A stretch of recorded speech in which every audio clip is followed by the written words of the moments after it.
తండ్రి తన్ను అడుగువానికి ఎంతో నిశ్చయముగా తన పరిశుద్ధాత్మను అనుగ్రహించునని రాయబడి ఉంది. పరిశుద్ధాత్మ శక్తిని అనుగ్రహిస్తాడు తండ్రి.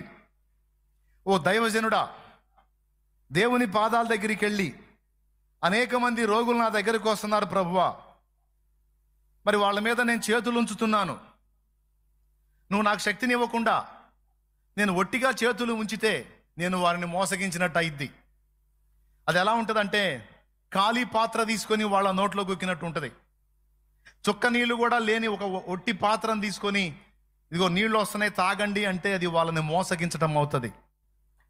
కాబట్టి నిజంగా ఏ శక్తి లేకుండా నీ శక్తి పొందుకోకుండా నేను ఒట్టి చేతులు వాళ్ళ మీద పెడితే వాళ్ళని ఒక భ్రమలోనికి తీసుకెళ్తున్నట్టే కానీ వాళ్ళు ప్రభావాన్ని పొందలేరు.